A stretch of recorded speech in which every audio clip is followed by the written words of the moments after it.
Okay, thank you for staying with us. Now let's go straight into what we have on our local dailies. Let me start with the front page of the Standard. And on the front page of the Standard, the newspaper reads, Reforms, Diploma Shocker to Universities.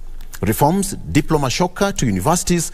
In new proposals to be presented to the President later this week, experts say that universities should not offer diploma and certificate courses, a move that will make many institutions drop facilities, lecturers and students. In new proposal to be presented to the President later this week, experts say that universities should not offer diploma and certificate courses, a move that will make many institutions drop facilities, lecturers and students.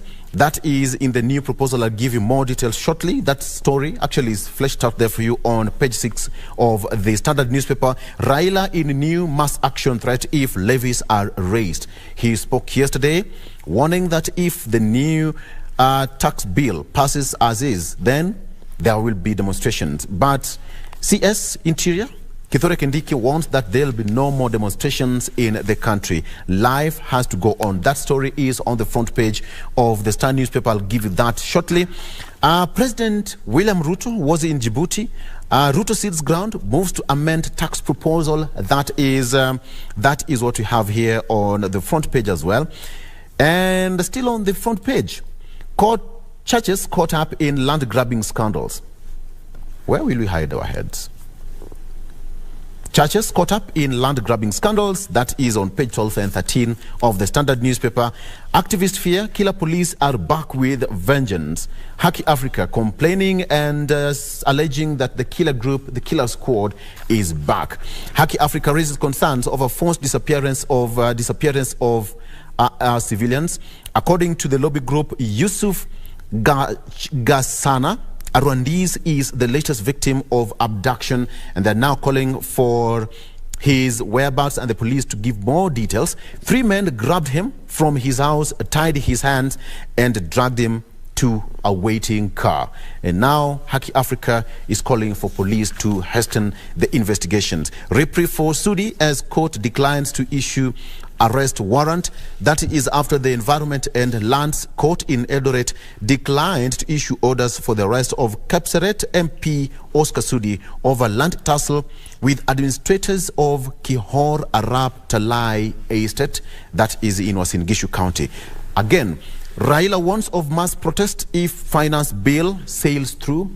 Raila warns of protest if finance bill sails through, says that non-stop anti-government demos may resume on July 3rd if finance bill is passed by Parliament.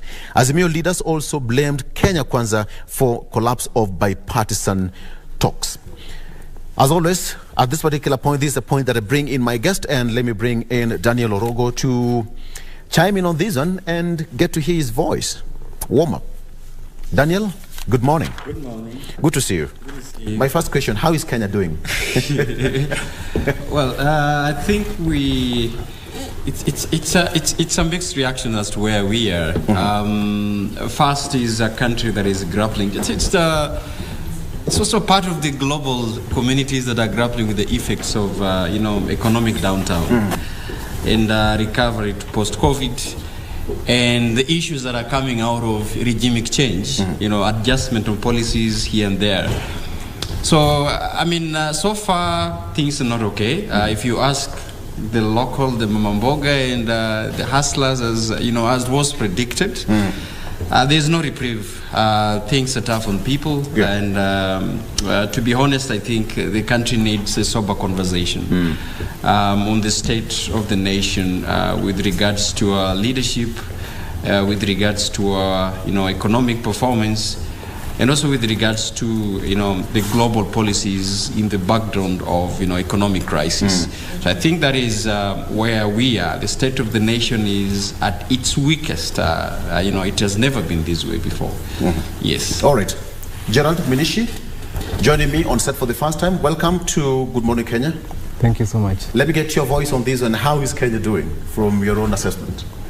Currently, as a country, we are experiencing political and economic pressures And this is evident, especially the high cost of living and different conflictual relations between different political parties.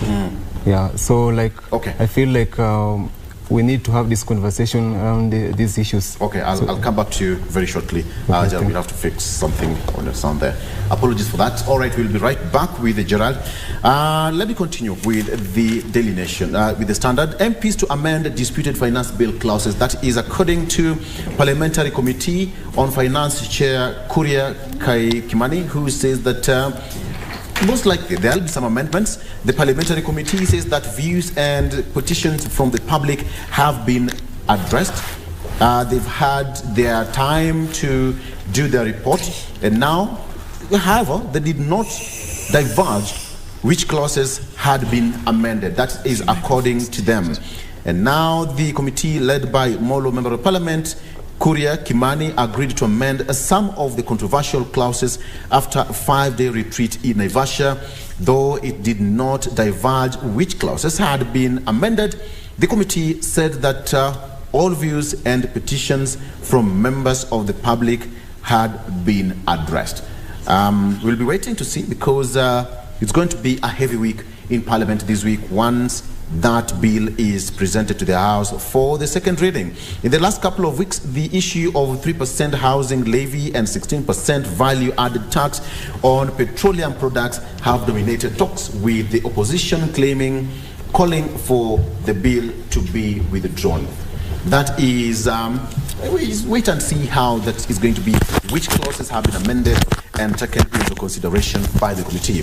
And now, as you say, there is this issue of MCAs. And now, speaking to the chair yesterday, a total of 19 county assemblies across the country have so far suspended their operations indefinitely.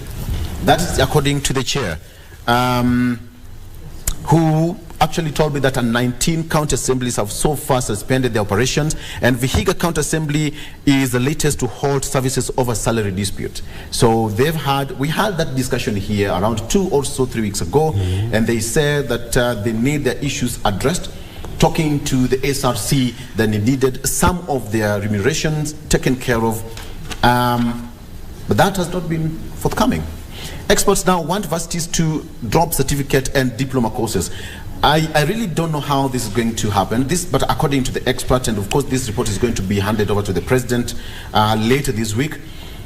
How is it going to be? Gerald, before you get into that, before you fixed your microphone, ask a question. How is Kenya situation right now, state of the country? Yeah, we are in a very bad shape economically and politically, especially with the rising political and economic pressures. This is not right, because if you look at the incumbent government, it had laid some promises for the common mwananchi, for Kenyans. Yet some Kenyans right now, they feel like they are cheated, they feel like they have been duped, and they feel also that they are not included in these discussions around policies and taxes. So this finance bill that is going to be passed is going to rather take a large toll, especially on those people of lower income levels. So it's going to be an interesting conversation. Yeah. And of course, when you look at MPs amending the finance bill, Daniel, of all, they'll have to divulge which clauses they have taken into consideration. But what do you make of this? I mean, does it really mean that the Kenyans' voices have been heard in terms of public participation, and they have to be captured in the report? Of course, that is the essence of public participation. And you know, we are at a state where all the public servants and most of people think that public participation is a matter of formality.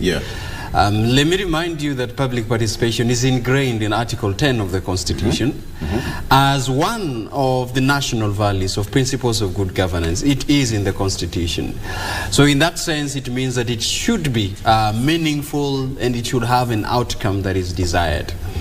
Now, you've seen there is tons of petitions and input that were made by the citizens from various factions who, approached the committee led by Kimani Kuria to give their opinions as so far as the amendments that they foresee in the finance bill.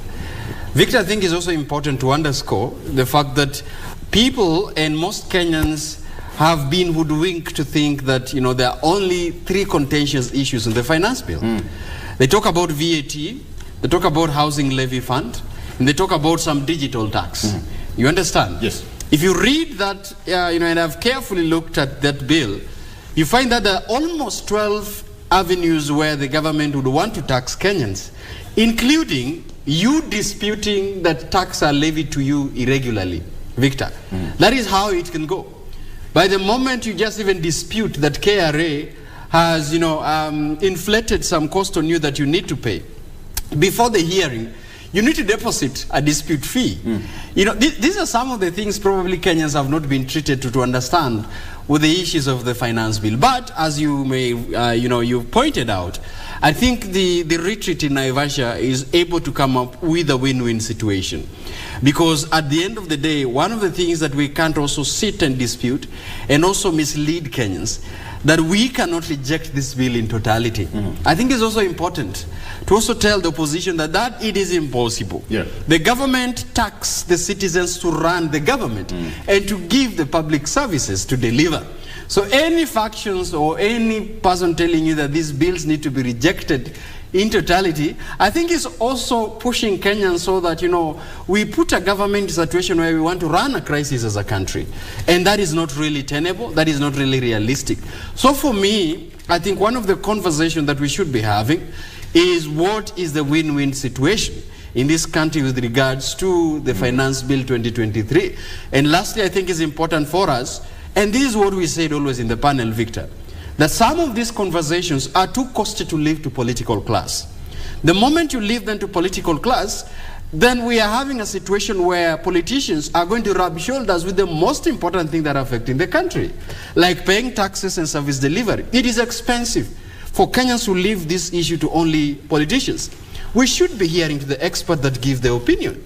The Kenyan Manufacturers Association gave their opinion. You know, all these experts, all these taxpayers association, all these trade unions, all these civic aviation industries that has given their opinion, Media Owners Association, do we listen to them? I think it's important for us as a country to know who we are listening to and which voices are critical that we give a priority to. Very well. Okay. Very quickly, on to the Star newspaper here. On the front page of the Star newspaper, big names line up to replace Haji as DPP. Big names line up to replace Haji as DPP. Insiders said to be keen on their own being picked instead of newcomer. Insiders said that to be keen on one of their own being picked instead of newcomer. The Star has that story there fleshed out there for you on page 4 and page 5. And on the front page, this out is all. Good to mention that the curtain raise for the Boys to Men with thrilling performance over the weekend. I did not attend. I did not. But from the quarters, I know it was okay. Any song by Boys to Men? Gerald Orogo, if you can remember. I know you were born in the 70s or something. Okay, let's come back home. Let's come back home. I mean, of course, you saw the disappointments that, you know, Kenyans really tried to attach the meaning of, you know, Boys to Men visiting. And you saw the advertisement that were made, Victor. Yeah. and VVIP and VIP payment that are here. But you see, look, how do we really, to use the better little term of it, we glorify a lot of, you know. But all of us ought to have attended, by the way. Gerald, if you've attended, we glorify a lot of these entertainment things, entertainment from foreigners. We are having our own local industry. Yeah. And by the way, we shouldn't be having our local, you know, artists curtain raising. Why? Why should be always that they have to be curtain raising? Who did expect Anyway, I'm a fan of reggae music. Beyonce. Okay. All right. Very quickly, let's head to what there. The story of big names being lined up to replace Haji says that Ruto is in a fix as some of his close confidants are salivating for the job. Yusuf Haji, was floated, but he's faced a bit of some rejection and objection from other quarters. Homicide team joins Brazil missionary murder probe. Brazilian missionaries murder probe. His body was found on June 8th at about 1 a.m. by locals who called police. No more ARV pills. Experience of patient on long-acting jab. But patients fear that this will happen to them when the trial ends next year. We have to be very careful. MPs to table amended finance bill document after public input, and the Parliamentary Committee on Finance has made some amendments, of course, to the controversial finance bill of 2023, led by Kimani MP. Kimani Kuria said that they'll present that report to the House for the necessary action. All right, let's take a break, and when we come back, we're still going to continue with what's on the Daily Nation and slightly inside the Star newspaper. Thereafter, we'll continue with our discussion on iron politics. Stay with us.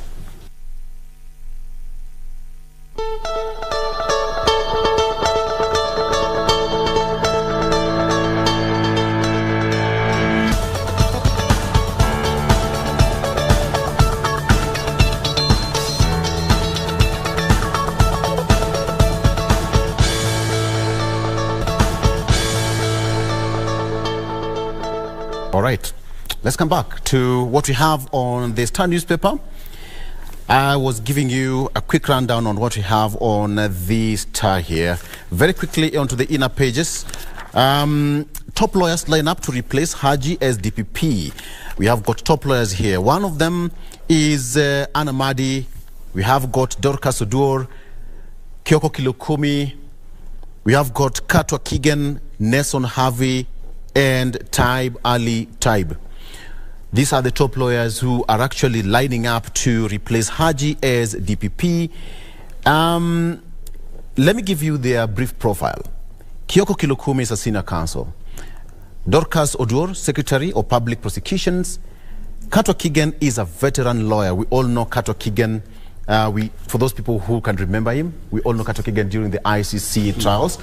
Taib Ali Taib is also a veteran lawyer. He's appeared in so many cases. Anne Amadi is the chief registrar, the current chief registrar of the judiciary.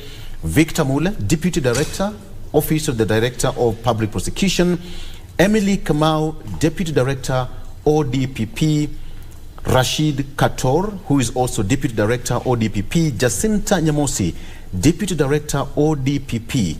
Grace Murungi, deputy director, ODPP. And Alois Kemo, deputy director, ODPP.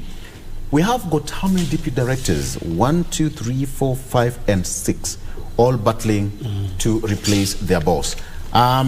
It's a tough job. So if you ask me, Gerald, for those people who are lining up to get the position of Haji, Gerald, go ahead. Yeah, thank you. I feel like personally I'm rooting for Nelson Harvey. I think Nelson Harvey, he has been a president of the Law Society of Kenya, and I think that his experience is something that we cannot underestimate. Although all candidates there, I can see they have a very good profile, and I also think in matters to do with the integrity, Harvey is still a candidate that we can look upon. Yeah. And if you look at all these people, Daniel, these are accomplished lawyers and senior counsels in the profession. I mean, Kioko Kilokumi, Dorcas, Anamadi, Kigen, Harvey, Taib. These are men and women who are up to the task. Yeah, I mean, the task of public prosecution, like you said, is it's a balance of prosecution, but also protecting human rights.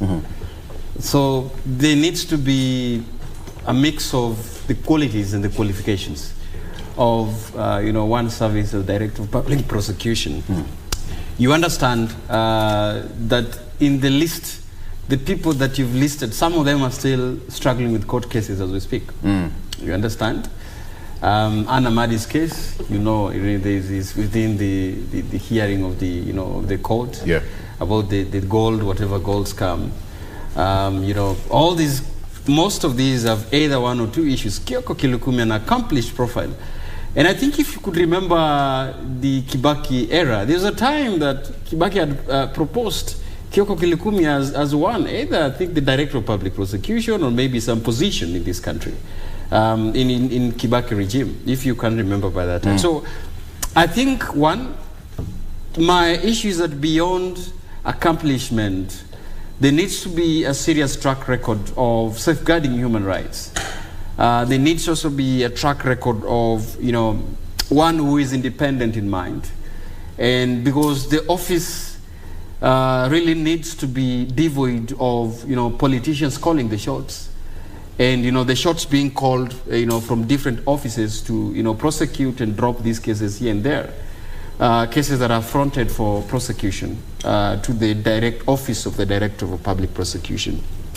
So I think for me, that sums it up. You might have qualifications, you might have the experience, but again, as a country, we really need also to vet you with regards to the qualities of leadership and you know, integrity chapter, because then you should be, you know, sparkling. And our ideal is that the one who holds this office should prosecute without being reminded that they have a case, you know, that could begin to derail their efforts in terms of pushing forward to prosecution. Why?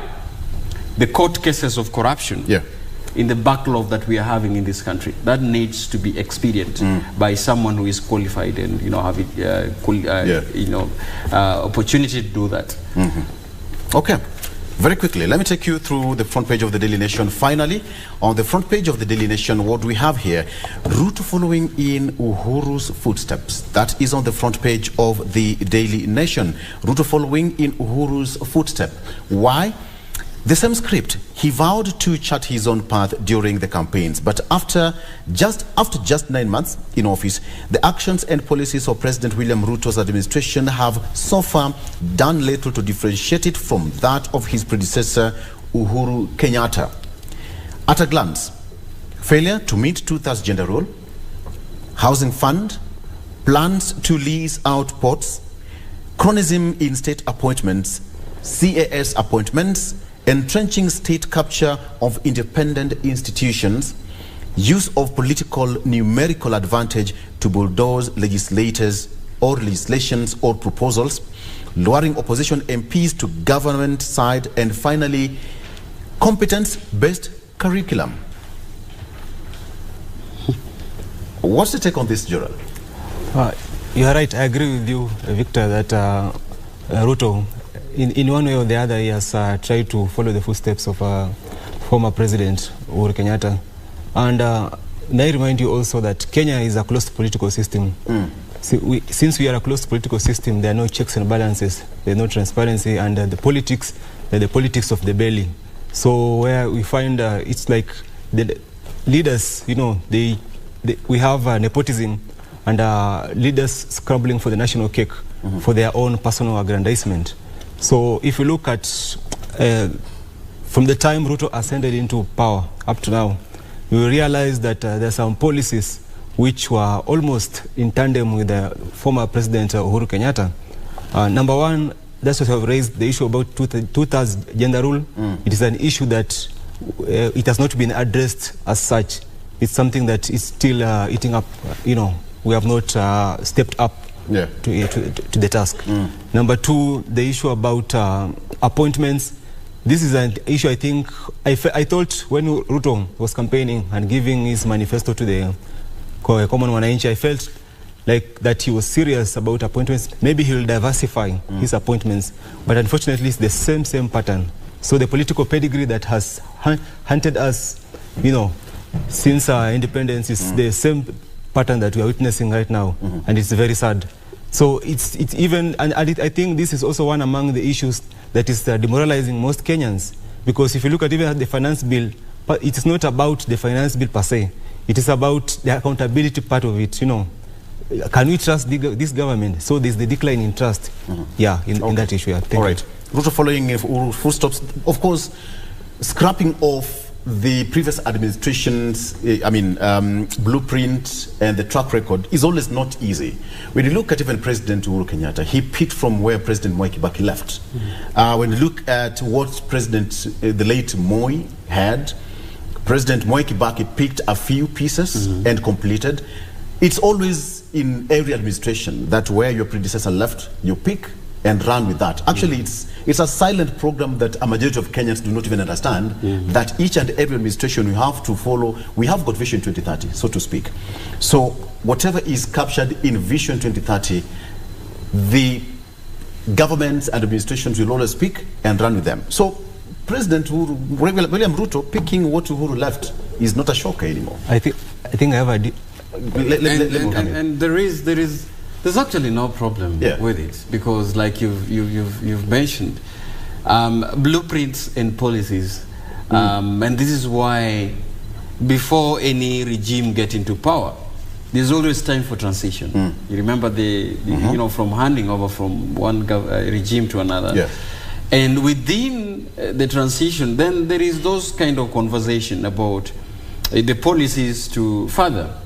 And like you said, some of these policies are ingrained in living documents. You've mentioned the Vision 2030, which of course tried to revise our economical policy from sessional paper number 10. That was done way long before. Tomboy and Mwai Kibaki did that. And within a number of time, the government tried to change and adjust, and that we had our Vision 2030. Of course, being the contemporary blueprint that you know, all economic policies are trying to be anchored in. So I see there is really no really serious concern. But only the issue comes in now when, you know, some of these you know, policies are either misinterpreted or they're being, you know, overdone away with to communicate, you know, a political standpoint, a political grandstanding. There is no any other way. Even if we would have elected, you know, the other Azimio government, we wouldn't have expected anything to change. And in fact, most of these, you know, policies could have been furthered. The difficulty of getting into regime, like you said, is 9 months since, you know, the government, you know, was sworn in. It's a very short time, you know, for Kenyans to think that some of these policies are going to be cut short, you know, just done away with. And I want to give you an example, and what is really grappling this country. You remember the subsidies in maize flour, and when the regime got in, they did away with it. You understand? Right now, Kenyans are now thinking, and there is a very gap. People are asking why, what is happening with the maize subsidies? Because the regime got into power and they decided, you know, just to do away with it. No process of consultation, no process of, you know, trying to consult experts on what would be the effects of us doing away with this, and so a number of policies. So I think for me, there is no really a big issue to it, except when it's taken to extreme and it's eating into, you know, the delivery of services and the performance of the government. So we didn't expect so much changes on these. All right. You know. All right. So let me continue with what we have. There is a scare that there is a return of COVID-19. God, we don't need to get back there. We really don't need to go back there. Return of COVID-19. Kenyans are to be careful as hospitals report more COVID-19 cases. I'll give you more details shortly. But as it is, there is a scare that there's a return of COVID-19. In fact, just before I get there, let me just get you the details. It's fleshed out here on page 10. Hospitals struggle to provide oxygen as COVID-19 cases rise. In Beijing, China, the number of new coronavirus infections has quadrupled in 4 weeks. Now, the country could be experiencing a silent surge in the number of patients requiring oxygen as the country faces a new wave of COVID-19.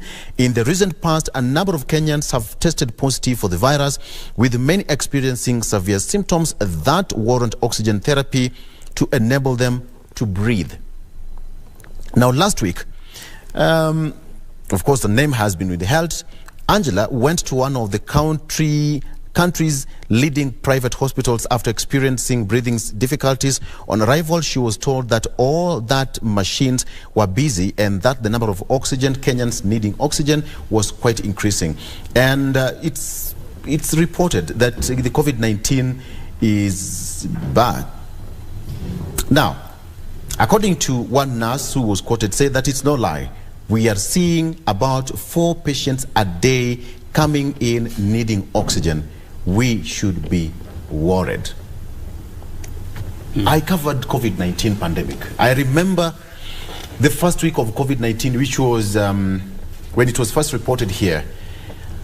I was sent to Mbagathi Isolation Center, the quarantine center, and the picture is still fresh in my eyes. The picture is still there. People who arrived from Beijing, China, from Germany, we all remember, they were taken into isolation. And for you to get dressed in those PPEs and seeing someone struggle to breathe, COVID-19 was a scare to all of us. How I survived it, I have no idea. Believe you me, how I survived that thing, I have no idea. But and you see, just like you put it, the picture might be gross. Let me tell you, the county services preparedness to handle any crisis, medical crisis. The doctors are already threatening to lower their tools. Okay? You understand, in the counties? yeah, You've alluded to, as you're going through, that the county assemblies, 19 of them, are on a go-slow.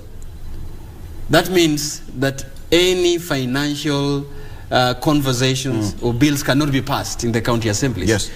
And therefore, we are looking at a situation when the revenue that should be going to the counties have been delayed. The nurses, the servants and public servants in the counties have issued and have gone to a go-slow. And then we are here still talking about COVID-19, a threat that might come. You understand? It is a global threat. It is a global threat. Yeah. And you see, like you said, in Kenya is an open, it's a transition zone. This country is a transition zone. Anyone committing to different parts of Africa gets through JKIA here to major transition and load shedding on all over in each and every country. So we really need to look at this issue critically and issue an alert, not just only to speak about it, but our Ministry of Health should be on a standby to issue an alert in preparedness, especially now when it gets to counties. That is my worry. The question is, Gerald, because what is talked about, the preparedness. I mean, when you look at the national government, the country itself, we were caught unawares because it was a new phenomena that not even the health sector was prepared for such an event. But thank goodness, Kenyans, we managed somehow. And much as Africa was expected to report the highest number of deaths in the world, that did not happen. Bring it back home. Are we ready? If at all we have any right now. I think the $1 million question that we should ask is what lessons have we learned? Even in the past. Yeah, that's very important, because if we are going to suffer the same challenges that we faced at the beginning, then I think that we have not learned anything. We have not adopted to the COVID-19 and emergency response preparedness. And I think this is very important. We need to build resilient structures to curb with the future pandemics and crises. So I think our country, this is also a test to our economic models and our government administration on how they can handle future crisis when it comes here. So I think this wave, this new wave should not come to us as a surprise, because we knew that such pandemics can happen, especially when we were hit by COVID-19. Remember, COVID-19, it tore apart the roots of economic progress. So we should have learned from that and implemented further mechanisms that are robust. And I agreed, and the lessons that Gerald have put it. But also it brings into the issues of we are producing, doctors and medics. We are pioneering as a country. We're even pioneering, the test of vaccines. You understand? Oxford, AstraZeneca, and all these vaccines were pioneered in this country. They were tested here. And so, even as much as we are into this asking, then what next as a country and as Kenyans strategically positions, but then what is our institutions of research, KEMRI, and the rest? Why haven't we, looked into what have we produced with regards to COVID-19? With other countries have produced, vaccines. South Africa has done that, UK have done that, Americans have done that, but they are pioneered in this country. Do we have medics who are able right now? And I agree with what Gerard has said. One of the lessons, apart from the economic effects and the global effects that it has, are we still got into surprise that our medical fraternity has not really pioneered to know which variant are we going to deal with it, because there's another variant, this COVID-19. It's not the same one. It keeps on mutating. Yeah. Which one are we going to deal with as a country? And Kenyans, its positions and the facilities, universities that are producing, doctors, what is our institutions of research prepared with, all aspects of preparedness, if at all, that, it is true that we are having a new wave in the variant of COVID-19. Yeah. It has to bring to a number of things as a country. Exactly. And even the preparedness, I mean, from the way you put it, from our government, the county government, do we have oxygen plants in our hospitals? Do we have preparedness in terms of the PPEs? Right now, KEMSA is still embroiled in the back and forth between the government and the officers there. But down to the common mwananchi, somebody would argue that the common mwananchi somehow got comfortable with the situation and we forgot about it. Because when you ask somebody will tell you, it was a tough time. So when COVID-19 was declared not a threat globally by WHO, Kenyans, as usual, we went back to our normal survival. But as you put it, there was a sense of some variant mutating somewhere, silently mutating within our communities. Yes. So what should you do, Gerald? Yeah, there's a sense of urgency. First of all, if I can pick something positive about the Finance Bill 2023, I think they've done away with the vaccine. I think vaccine tax on vaccine. Yes. So that it will prompt, the medics to produce vaccine freely. So I think number one, we need to increase research, to fund research institutions. Number two, we need to embrace, or rather to Kenya, from the top political leadership, they need to carry out civic education on these matters to do with COVID-19, and not just COVID-19. Every other, there's tuberculosis, malaria, there are other diseases which are concerned to us. Yeah, so I think education is key, and the research is also fundamental. Yeah. All right. So, gentlemen, let's all agree that you need to be very careful. Even you out there, you need to be very careful. At the end of the day, it's about, we don't need to go back where every Kenyan would, we remember that question, fellow Kenyans. It was a familiar line. And any time we saw former president calling for a press conference, either in State House or Arambe House, we all had an extension of curfew, lockdowns and cessations and all that. I mean, it was not an easy thing for Kenyans for close to 3 years. Of course, and you see also matters of food security, Victor. COVID-19 hit so much also for us to understand that, issues of producing food that builds human immunity, in the villages as well. Because we understand that the issue of having a balanced diet, because now you want us to narrow it down to understand where we are coming from in the villages. Matters of having nutritious food that builds your immune system is equally very important. And I think these are some of the issues we really need to have a sober debate about. Because, like you said, people seem to be used to the COVID-19. The government say that you can now walk without masks, and you can now adapt to situation. But then we forgot, what does this pandemic always hits at? That we should always be looking, even as we are dealing with, the resilience, as we are building the resilience.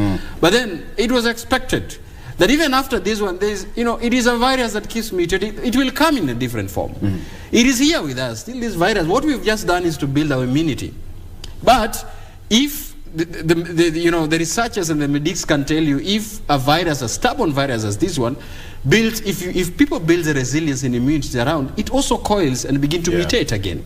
The stubborn as it is. So I think let's get ready and know that COVID-19 is still with us. It's not that we only build the immunity, but of course it will come back in different way.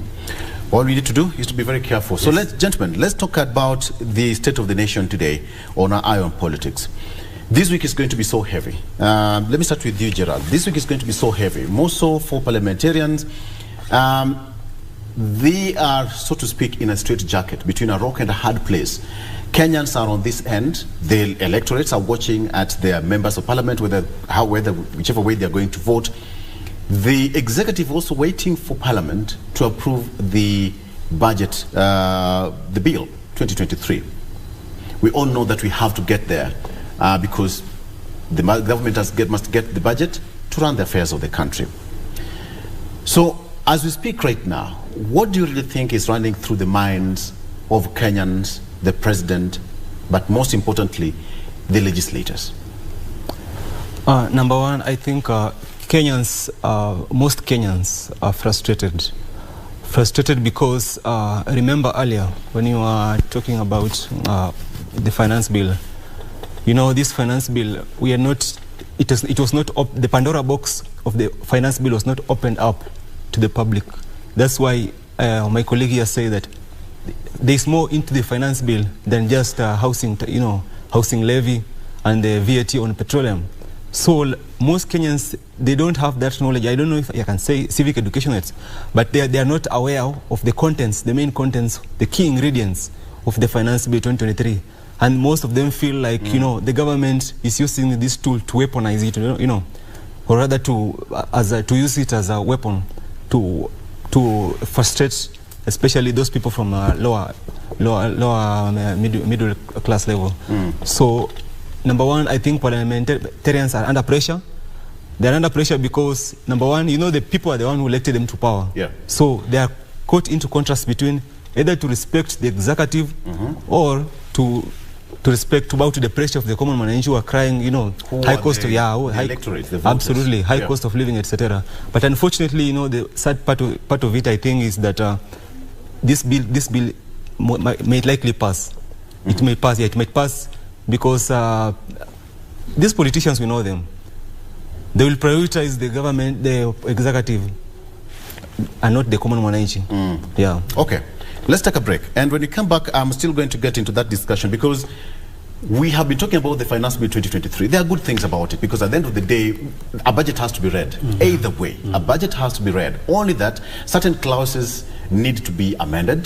The government might have certain proposals, but because of the public participation, which Kenya's actually embraced in the last 2-3 weeks, is something that I'm so sure even the government did not expect. We have got entities who presented their memoranda in their thousands, 1,000 plus, and they had their voices heard.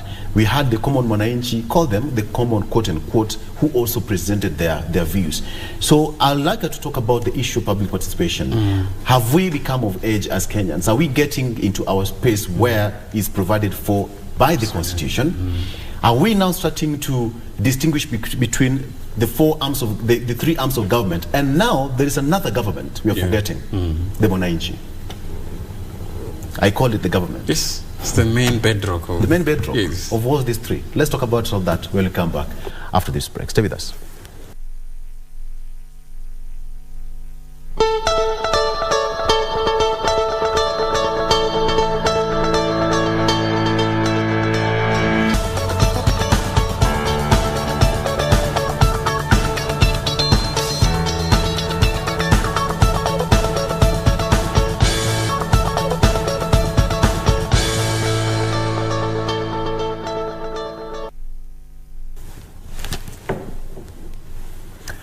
Welcome back, and thank you so much for staying with us. Okay, so before we took a break, the issue of public participation has taken a center stage, completely enshrined in our constitution. Kenyans really embraced it in the last 2 weeks during the submissions of memoranda, the public participation in the formation of this finance bill. So my question is, before we took a break, gentlemen, have we become of age? Are we starting to embrace? Have we started to understand our role as citizens? Let me call ourselves as the fourth arm of government. I don't know in which order, because we have got executive, legislature, and the judiciary.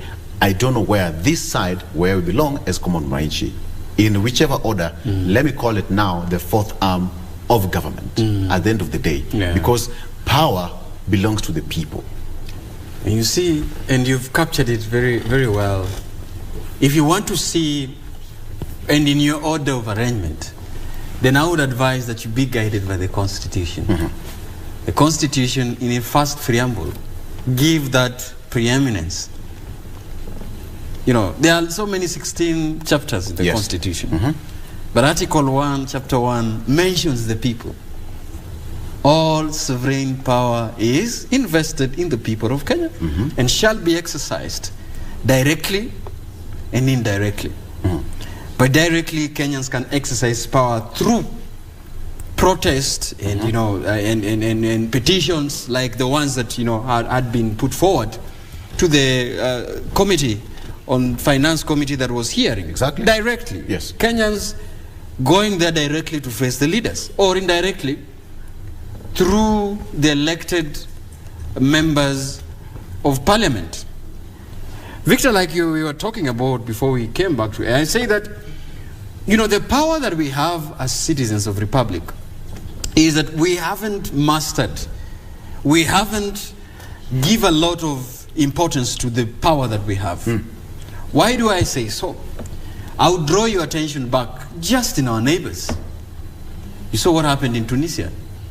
By just a pinch of, you know, feeling of economic pinch and a young man burning himself in paraffin in frustration of, you know, missing jobs because of unemployment, sets the whole country to eject a whole regime out of power. And because there's that power in the hands of one monarchy, right? Yes. We are witnessing issues in Senegal when, you know, the government meddled in opposition. And you've seen that just by the arrest of opposition leader Osman Sonko has sent citizens to go back to the prison to release the opposition leader themselves. Yes. 1 million. And they march and say, you kill 1 million. The people's power. And I'm not saying this to incite. I am just saying this that we haven't mastered the power that we have. When each and every August, you know, the second week of August, we wake up and line ourselves to go vote and put that check in trust for the people that we elect, hoping that some of the issues and the pain we feel, they are able to articulate it the way we could.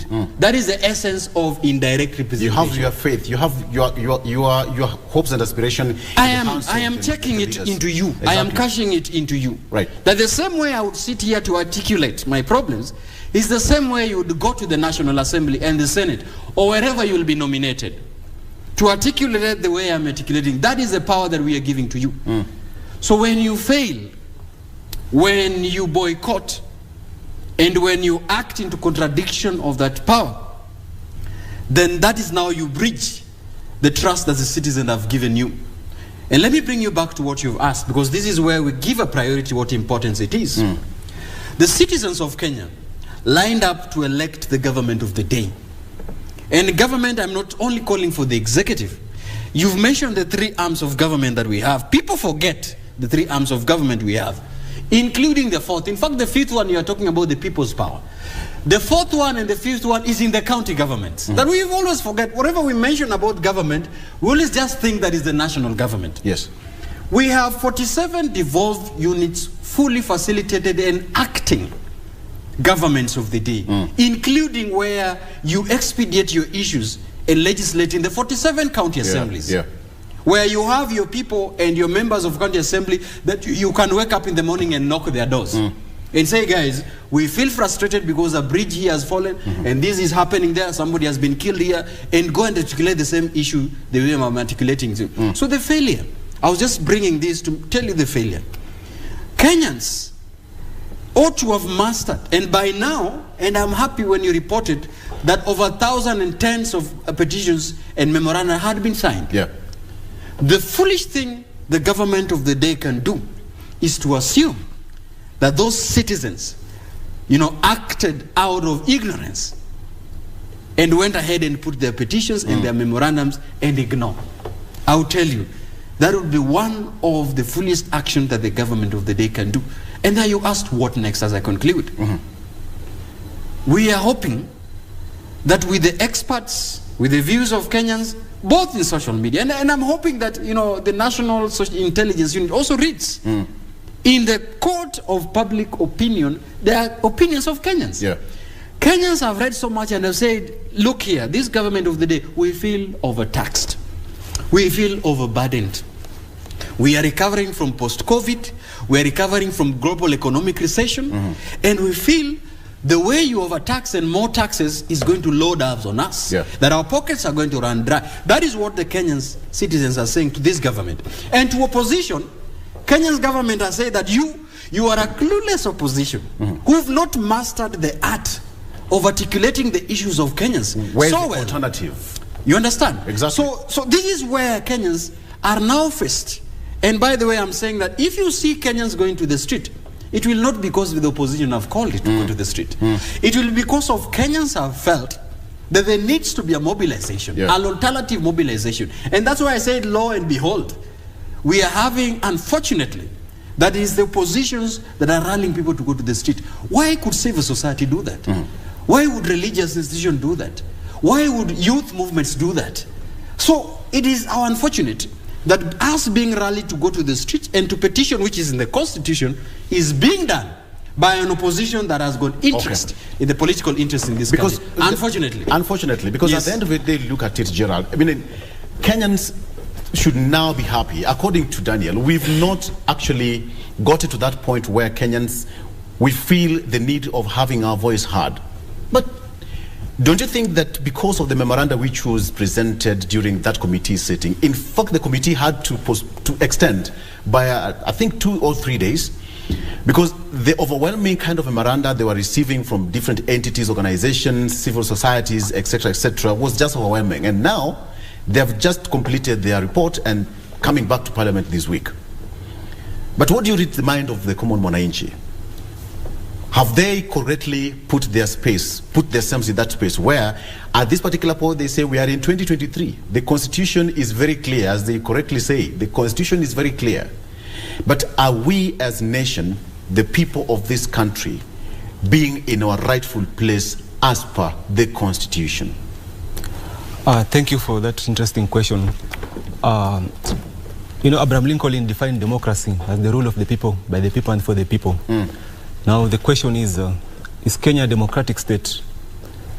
If you ask that question, I remember Kofi Annan once said that a healthy democratic society must be built on 3 pillars. Number 1, peace and development. Number 2, sustainable peace and security. Number 2, sustainable development. And number 3, rule of law and respect for human rights. All these 3 pillars, they don't have a foundation in Kenya. They're very shaky. Now, is Kenya a mature democracy? This is a very important question because what are the dimensions of democracy? How are we understanding, we as a nation, how are we understanding democracy? What is the role of the common mwananchi in a democracy? Because as I raised the issue earlier, we are a closed political system. We are not an open political system. So we are still trying to grapple with the challenges of democracy, trying to embrace democratic ideals, and the Freedom House categorized us as a partial democratic state. We are still in transition. And coming back to your question, are the views of the common mwananchi fully expressed, and does the common mwananchi in Kenya understand his full responsibility as a citizen and his entitlement as enshrined especially in Article 1 of the Kenyan Constitution, sovereignty of the people? Unfortunately, I'll say no. But I have to give it to Kenyans. Let me just give it to Kenyans, because if you hear the Finance Committee chair saying that they've made some recommendations for the amendments to be made in the bill, then it means that Kenya's voice has been heard. Who are these Kenya? I don't know. What's your definition of this? We had got different entities going for the public participation. That is a voice heard already. I'm not fully convinced. I'm not absolutely convinced. Okay. But you see, that's what I said, and I agree with Jelda to some extent. I say that, you see, there is a public participation, then there is a meaningful public participation that you can track, you can trace, and be accountable for. This, what we saw, is fiscal money, public participation that was going on, views, channel here and there for consideration. But you see, again, our laws are very silent on how would we trace the feedback from public participation. Okay? Because what we have been doing in the counties, including the county assembly, every counties have got public participation. But it's done for tokenism. It is done in a sense that when you present your petition, how do you get the feedback that you had? Absolutely. It is in the mercy of those that are receiving memorandum. You will never know, but what you do is to make a public appearance. So they would stamp authority that we did a public participation, and Victor and colleagues presented a memorandum, and you are not able to trace. That is the situation we are in. And that is the quagmire we're in with the committee in Naivasha. And I will tell you what probably might happen. There is a sense in which they will discuss some of the amendments, of course, because citizens have channeled their frustrations about them. On the VAT, I foresee a situation where they would reduce the tax from 16 maybe to 8 or something. They would do that. Because, like I told you, it would be very foolish for them to proceed when Kenyans have given an opinion that is otherwise. I see a situation that have hinted towards reducing the taxes that are levied on digital monetization tax, because artists paraded in State House and channeled their frustrations. You understand? There could be a consideration on that. On housing levy fund, of course, I don't see a situation where they would change it, but I see a situation where they would clarify what is, what is the management of these funds, because that is where Kenyans have got different opinions. And they would open a channel where they would talk to, the employers, because there is also a frustration with the employers. And the situation where employers are now like cited, they're incited one against one another, probably could be. Because not so many employers would want to ask, why am I releasing 3%? Of your taxes, if at all also your payee is also already being taxed. So I think so that's a situation where there would be consideration, and hence what I'm talking about is, would consideration still be appealing to Kenyans? That is the question. That is the question. Would we have a win-win situation where Kenyans would understand, okay, the country must be run with levying of taxes, and it's a deal. Okay. That's a good question, because even as you speak, we still don't know which clauses are going to be amended. So it's still a top secret until it's tabled before. I just made my prediction. I'm willing to come back on Monday here, and you'd see probably those are the considerations. What will happen? Yes, yeah. But Gerard, when you look at the entire framework, the executive is under pressure. I mean, the budget has to be read. Parliament has a key role. The common Mwananchi has done its part, and now it goes back to Parliament. So we are in a situation where we have got white and black. The common Mwananchi is waiting for his member of Parliament or for her member of Parliament to say that, this bill is going to affect me as a common Mwananchi. But 2027 is coming, and Kenyans never forget so easily. One thing dents the entire system, but some of them do forget. Number two, the executive must get their budget read. So between a rock and a hard place, what is going to happen in this situation? Do you think the government, what is now a place of win-win, as Daniel would put it, that the government, the executive has, gotten his way, Parliament has also gotten its way, and the common Mwananchi is also going to be fed on some fair ground? I think the presentations which were made for changes in that finance bill, I don't know to the extent how many clauses have been changed. I'm not sure. Maybe if it's made public, then we can understand. So that will also define the course. Number two, based on this contrast, whether on the parliamentarians, whether to vote on the bill or rather to consider the common Mwananchi or to follow the executive orders, quote unquote, from the president and his administration. I think that as I've made it clear, they will, the parliamentarians, especially the UDA parliamentarians, they will unanimously vote for that bill to pass. I believe so, because number one, you remember, if you look at the nature of our political parties, these political parties, they're those people who command how voting is done. So it's not about whether you as an honorable, as an MP, you're going to decide whether you're going, what your members told you. It's about you're going to vote on what the party has told you to vote. So it's something that's also very difficult for both the MPs and also difficult on the side of Kenyans, on what to expect. Yeah. But that has happened before. Exactly. We had different budgets. Exactly. And leave alone even the budget. I was just saying, the question we are talking about public participation. Yeah. If we were having a functional democracy in this country where citizens have realized their power, then it could be ideal that members of parliament would have voted in favor of what the citizens want. But that is not the same. Why? Because, Victor, there are citizens of this republic in certain areas in this country that have voted their leaders who swindled public money in corruption cases. Okay? In fact, when they were asked why they were going to do that, they said, this is our thief. Yeah. You understand, you know these cases. Okay? We're having public servants who had got question records and now holding positions.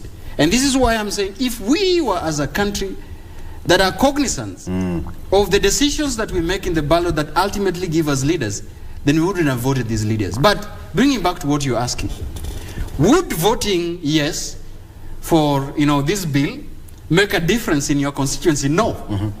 No. Nationally, yes. Not with the current electorals that we have. Yes. Nationally, yes. Nationally, yes. But let me tell you, there are sections in these constituencies where people would vote yes and would not make a difference. Because the political ethnic mobilizations and politicization of how we do our things, people would forget that you voted for this no or yes. Even as much as Azimio would want to say, these members of parliament who voted for yes are the enemies of people. But citizens would forget that. In fact, they would become the best members of parliament. So one of the things I'm saying that we would not, a state of citizenry on our mind are still not yet matured and think that, if my member of parliament voted yes, then coming elections I would not elect that member of parliament because on such a day, he voted for yes for this bill. We haven't yet matured to that level.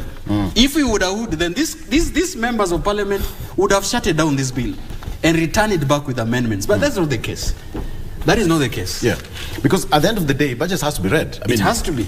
But to whose advantage? Now this is a situation.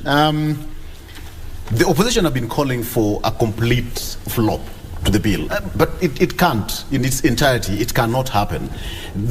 Because either way, even if the opposition was in government, to take charge at this particular point, a budget had to be read. So that was given. It has to happen either way. But we are in a situation where the opposition is now saying, you know what, this thing has to flop. The opposition has whipped their members. The government also, President William Ruto also whipped members of Kenya Kwanza, which is okay. I mean, you have to put your house in order.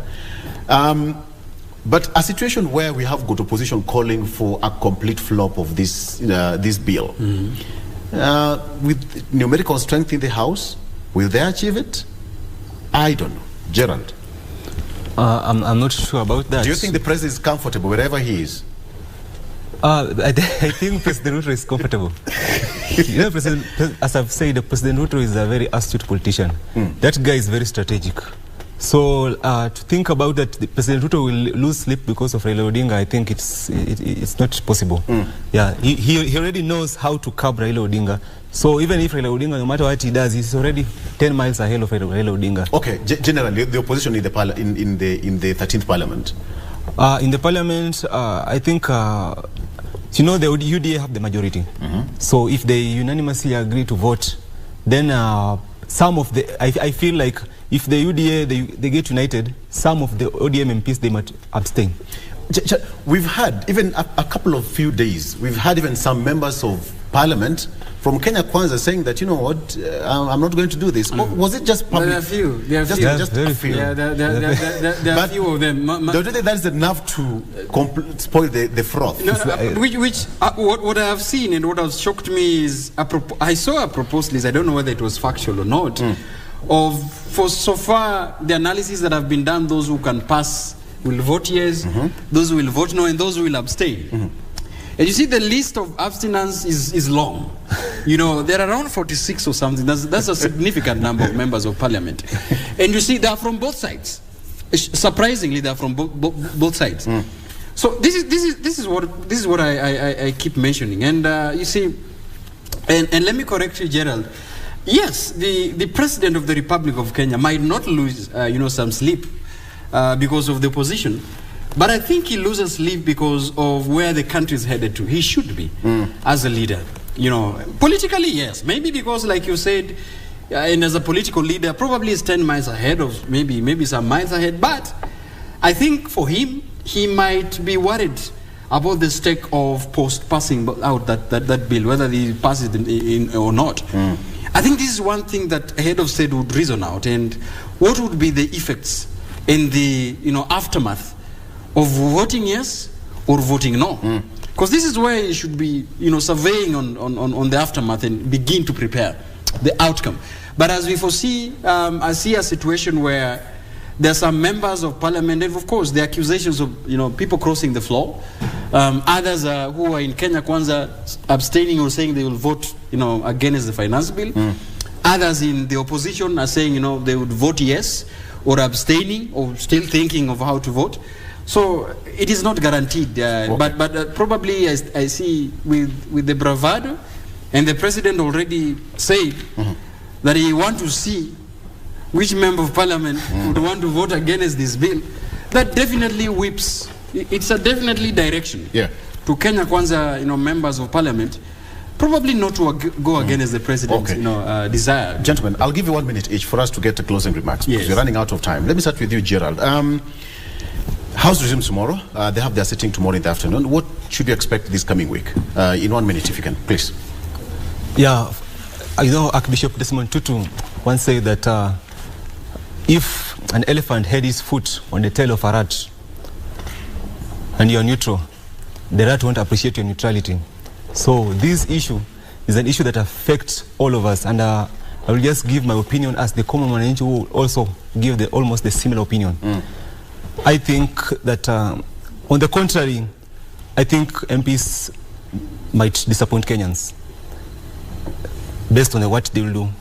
But personally, I'm hoping, as many Kenyans are hoping, that they will vote to represent the voices of those people who elected them into power. And they should also look at the future of this country. Yeah, they should put that into perspective. Thank you. All right. Very nice. Well, it is my hope that the bill might be reconsidered further and further. Kenyans should wait and see the final, document that has been reviewed by the committee sitting in Naivasha. But Kenyans, I think, from what we can see and going by the political stage, I see this bill being passed because, given that the government has got a majority on their side, and their interest is to pass this bill. So I think Kenyans, like I said, would prepare for the aftermath of the passage of this bill.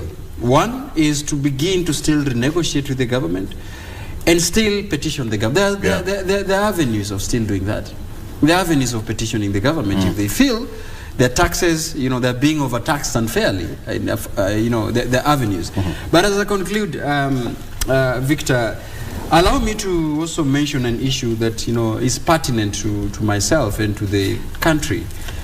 There is a seasoned issue that is coming with banning of markets in this country. Okay? Yeah. That we should really touch on as this platform. Gikomba has been being banned each and every time. Toy market is being banned each and every time. So I really want to ask the Directorate of Criminal Investigation, because even as we are struggling with taxes and the mamambogas and the people who are struggling to sustain the economy and keep the small income and going, we have seen a situation where arsonists are beginning to ban properties of Kenyans and ban properties of local people who are trying to make a living. I think it's important that fires in Gikomba or in Toy Market or anywhere now should be an issue that should be concluded. Yeah. And let us stop this issue and let us know who are these arsonists who are organizing for Kenyans' property to be burned down each and every time. When you had some of the traders saying that they've lost, business in running into millions of shillings. There's a lady who said that she owns 3 stalls there and the total cost goes to around $1 million or 1 shilling. Recovering such kind it's unfortunate. of investment is a difficult thing to stand. All right. Thank you so much for being a part of this show. Daniel Orogo, political analyst, and for the first time joining me on set is Gerald Minishi, who is a political analyst. Gentlemen, thank you so much. Somebody said that why were we all in black? There was a memo. It's not a Black Monday, just a coincidence, telepathy at work. Okay, you as a viewer, thank you so much for being a part of the show. Let's take a break. GMK continues with Ram Aguko. Good morning.